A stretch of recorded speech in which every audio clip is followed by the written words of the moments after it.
evidence-based policies. What do you think is like the biggest struggle, or maybe not struggle, but maybe like the biggest, I don't know what I'm trying to say, like not a mishap, or maybe like the biggest pitfall you see when scientists are trying to talk about policy or trying to talk to policymakers? Yes. I think maybe one of the biggest things is using too much jargon. So they might get too technical because a lot of scientists are going to be talking about something they have expertise in. So they know all the terminology, they know all the little details. And basically learning how to reframe that for layman's terms. Policymakers aren't going to be experts in scientific topics usually. So learning how to not be so technical when you speak to them. And also, not all the time, but sometimes you don't have to go in charging and being confrontational. Sometimes the topic or situation might call for that, but there are also ways to communicate effectively in a different manner if you want to build trust with that particular legislator or policymaker. What's your science communication strategy when you're going to talk to a policymaker? Like, we always say know your audience, but like where do we have to narrow down specifically who this policymaker we're going to be talking to? I guess like how do we better refine who our audience member is when we're talking about policy? Yeah, so that will kind of depend on what role you want to play. It depends like what level of government, all that, which we'll get into our workshop.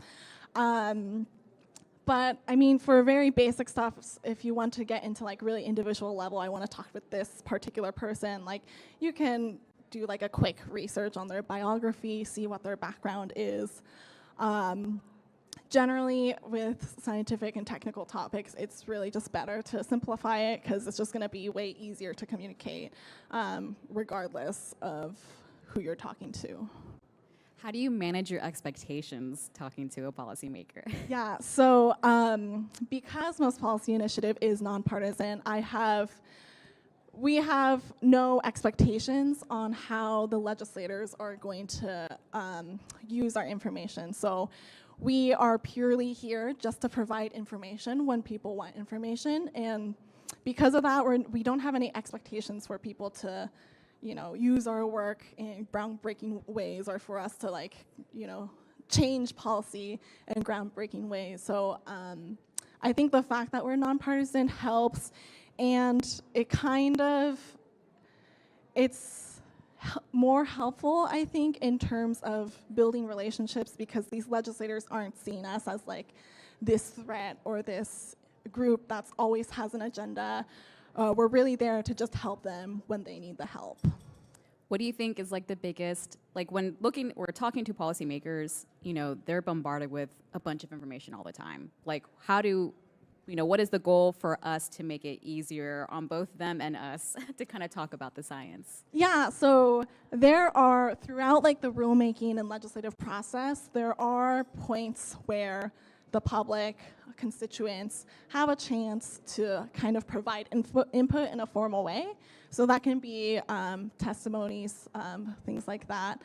And those would be good times to provide input if you wanted to, because it's embedded in part of the lawmaking process. Well, your background is in biology, so how did you make the jump from being a biologist to all of a sudden working in the policy space? Yeah, so I did a PhD studying pollination ecology, and I was very interested in a conservation viewpoint. Because of that, I was really more interested in the applicability of my research. I wanted to see what we knew being applied to change policies that would help conservation.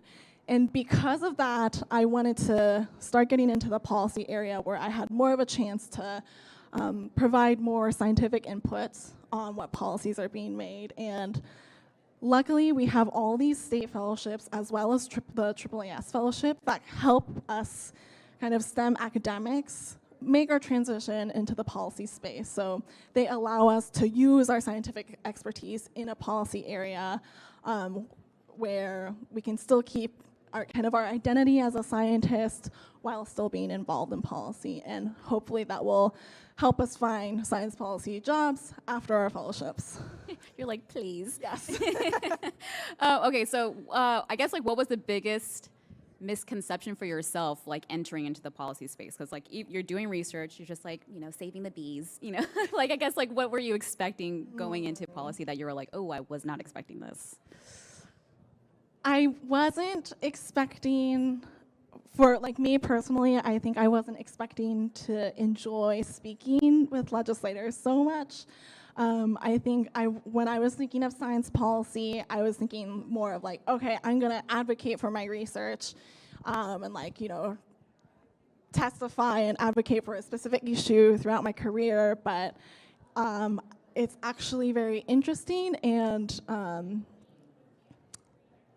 sorry, I can't think of the word I want to say, but it was a nice surprise to see that I could have these really good working relationships with so many legislators without necessarily like talking about a specific scientific topic, just having that relationship where they see me as like a trusted source of information, regardless really of the topic. I guess as someone who maybe finds talking to a legislator a little bit intimidating, I guess like are there lower barriers to entry to kind of getting involved in policy? Yeah, there's a lot of ways to provide input without directly talking to a person. So there's written forms, you can leave voicemails, but you can also get involved in something that's not necessarily a process of making laws. You can get involved in your city hall forums. You can get involved in your community. I think a lot of community groups will kind of have to be aware of certain policies and certain rules, but at the same time, those groups are kind of working together and with the people in the community, and I think that's also a way to kind of do some science communication and contribute to policy. And then as we wrap up, what are you excited to share about during your workshop that you want these lovely attendees to come check out? Ooh, I mean, we really hope to inspire that no matter what kind of science communication you can do, we're going to teach you how to do it. There's a role for everything. There's a role for every level of government. There's a role for all different formats of communication, social media, written presentation. And I think we have a lot of expertise from what our fellowship is, and I think we can provide a lot of helpful suggestions to everybody. Amazing. Well, if you want to attend that, Dr. Rieka Yu is presenting at room 207 at 4 o'clock today. But I think we have time for at least one question if anyone in the audience wants to ask our lovely guest. Please don't put all your hands up at once. Nothing? Oh, we have a lovely... Here you go. Do you have to be from Missouri? No, you can be from anywhere.